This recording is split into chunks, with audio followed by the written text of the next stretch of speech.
Merci,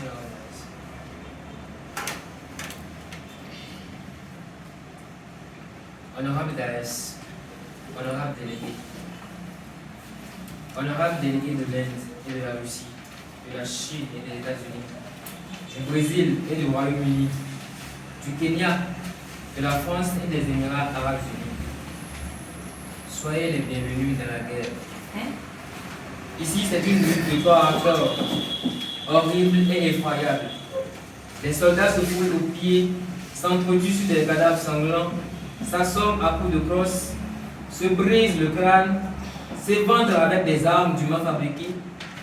Il n'y a plus de quartier, non, c'est maintenant une boucherie, un combat de bêtes féroces, furieuses et ivres de sang. Les blessés même se défendent jusqu'à la dernière extrémité. Celui qui n'a plus d'armes saisit son adversaire qu'il déchire avec ses dents. Là, c'est une lutte sans fin, mais qui devient plus effrayante par l'approche d'un escadron de soldats, de cavalerie qui passe au galop. Les chevaux et les voitures de guerre éclatent sous leurs pieds ferrés les morts et les mourants. Un pauvre blessé à la mâchoire emportée, un autre à la tête écrasée, un troisième qu'on ne put sauver, à la poitrine enfoncée, et un quatrième, malheureusement pour lui, a été aplati comme une pièce de 25 francs. Non, plutôt comme un billet de 500 francs. Plus loin, c'est carrément un autre niveau. De la pure artillerie, des bombardiers, des missiles, qui se feraient un passage à travers les cadavres et les blessés gisant indistinctement sur le sol. Alors, les cervelles jaillissent, les membres sont brisés et broyés, les corps sont rendus méconnaissables. La terre, quant à elle, s'abreuve littéralement de sang et la plaine est jonchée de débris humains. C'est ça, la guerre. Regardez ces étendues sans fin. Contemplez ces mares de sang ruisselant comme de l'eau de ruissellement.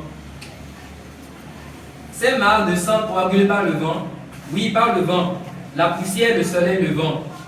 Ces mares de sang, oui, ces étendues de sang dans lesquelles des hommes armés, des pères de famille continuent de s'exterminer. Regardez, chers honorables, regardez ces balles réelles tirées par des armes. Regardez-les filer, courir, voler dans les airs et atteindre un soldat, non, des soldats en plein cœur. Et écoutez, écoutez-les crier leur détresse avant de s'écrouler par terre, raides et morts, et même des fois en larmes. Regardez ces abris bombardés, consumés sous les flammes causées par de lourdes armes.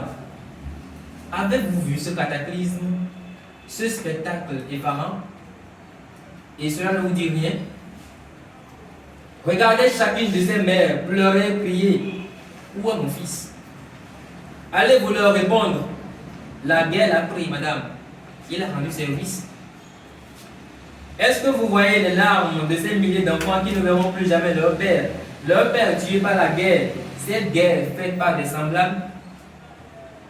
Est-ce que vous pensez à toutes ces familles entièrement ravagées et décimées par des missiles balistiques et des armes à balles chaudes? Quel spectacle apocalyptique!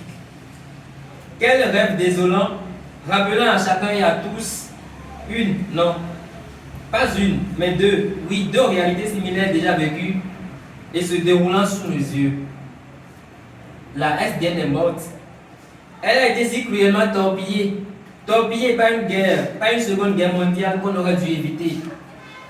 Et de ses cendres, l'ONU est née, dans l'ultime but de maintenir dans le monde la paix et la sécurité. On s'était tous convenus de ne plus se faire la guerre. On s'était tous convenus de promouvoir la paix.